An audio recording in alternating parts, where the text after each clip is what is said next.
Where to begin? Almost every Godzilla fan has given their opinion on this movie, and have shat all over it multiple times. Well, first, the backstory. The first attempt at an American production for Godzilla actually goes back as far as 1983. Steve Miner wanted to make a stop-motion animated Godzilla movie that would have been titled Godzilla, King of the Monsters 3D. And even went as far to make a puppet for it that I'm not too big on. It's an early concept, but I feel this design looks too much like a T-Rex than Godzilla himself. Weiner tried putting the film into production for almost a year, until he eventually gave up when no studio wanted to pick up his pitch. Then a few years later, Toho and Sony Pictures were in talks to make a Godzilla movie in the early 90s, as early as 1992. Unfortunately, the movie would be stuck in development hell, lasting a good 6 years. The first signs of things started shaping up in 1994, when a script by the Pirates of the Caribbean writers was finished and was almost ready for shooting, with Mission Impossible 1 director attached to direct. They even got as far as landing on a pretty decent looking Godzilla design. It was actually made by Stan Winston of Jurassic Park fame, so it really did seem like they were going to do this right.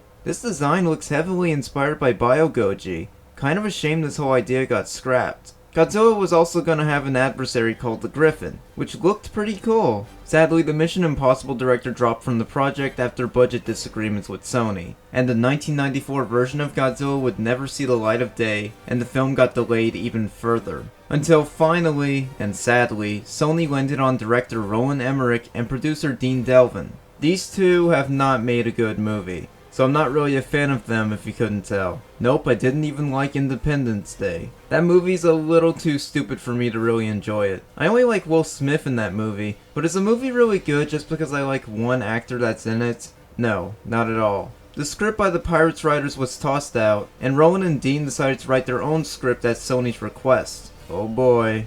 This ended up being the final result. It thankfully disappointed at the box office and received mixed reviews from critics, but hateful reactions by fans. Let's dive right in, I guess. The plot involves a giant reptile monster attacking a few fishing boats in the sea. So the military recruits Ferris Bueller to help find out the monster's behavior? Meanwhile, there's this boring ass story about these unlikable human characters. One of them is trying to become a reporter. It's so predictable and lame that you know exactly how their arc is gonna end. This is my main problem with Emmerich and Delvin's writing. Their characters are so simplistic. It's like they didn't even feel bothered to write interesting characters. They more come off as filler to pad out the runtime to an unnecessary 2 hours and 18 minutes. Why does it have to be so long? The previous Godzilla movies knew to not overly complicate the plots into being more than 2 hours. Usually they were an hour and 40 minutes at most. I wouldn't mind the runtime if they just had interesting plot lines in it, but it doesn't. It's boring and there's nothing else to say. Emmerich and Delvin try really desperately hard to make their movies seem whimsical and clever, but they just fail at it so hard. Their movies feel like factory-made products, with the usual film and character tropes placed throughout it. The comedy in this movie isn't funny. The comedy is written in a place to make the characters appear witty, but when it's not funny and feels really forced in, then it's not funny. We did nothing to him. Oh, that's not true. We fed him. Aha. And it's Gojira, you moron! Ha. You got a problem talking? Well, no, sir, I'm fine. All right. Keep it moving. Oh, thank you very much. What the fuck was that? Elvis Presley movies. He was the king. Okay. He's a douchebag, gutter slime, dog crap, puke chunks. Hey, I'm eating. You don't see I'm eating? Hey, can you tell this guy's a New Yorker? What's that? Whoa, whoa, whoa, you can't use that word. Yeah, I'm not a fan of this movie's comedy. There is one funny joke, and it's when the French characters make fun of cheap American coffee. That's it. Parts of this movie just don't make any sense. When Godzilla arrives in New York, he has a pretty intense city destruction scene out in daytime in the rain. Even goes through the MetLife building, which is somehow still standing up. Not only that, but after all this destruction ends, the monster just disappears. How? How did they lose track on a several meter tall monster in New York? I don't understand. How could something so big just disappear? Bad screenwriting, Broderick. That's how. Why is it raining so much in this movie? Why are half the cast of The Simpsons in this movie? Why does this character blackmail Broderick and get surprised that he's mad at her? Why are Siskel and Ebert here? In one of the movie's more stupider choices by Emmerich and Delvin, they made real-life critics Gene Siskel and Roger Ebert into characters in this movie. Because I guess that's funny? This more comes off as Emmerich and Delvin being butthurt by how Siskel and Ebert kept giving thumbs downs to all their movies. So they just put them in this movie to make fun of them. Gene is just a yes man who agrees with everything Roger says, and Roger is a fat slob who's really loud and does nothing but eat candy. It's not clever, and it comes off as a lame parody. It's about as clever as those god-awful Stelzberg parody movies. Guys, grow a pair and make a good fucking movie. How about that, huh? Couldn't you have just wrote a better movie instead of doing this shit? Again, this isn't clever. It just breaks the fourth wall in a really unfunny way and takes you out the movie. Poor Matthew Broderick. I don't hate the guy as an actor. He really tried his best with the shoddy material he was given, but it just doesn't work.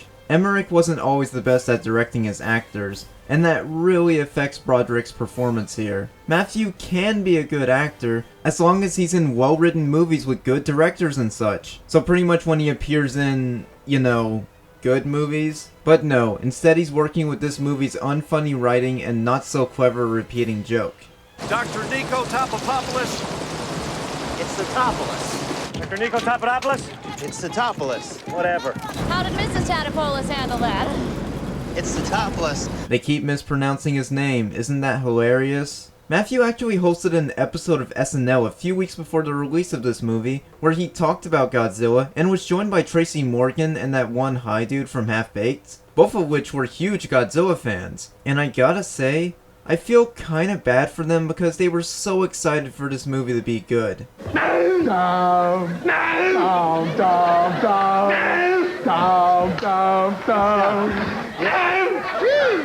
Excellent. But you do not know how psyched we are about Godzilla! Yeah. Actually, I think I know exactly how psyched you are. God, I feel so bad for them. I can't imagine the disappointment they must have felt after seeing the movie. Let me ask you a question. Is Mothra the butterfly gonna be fighting Godzilla in this movie? Well, I think it's a moth. You think it's a moth?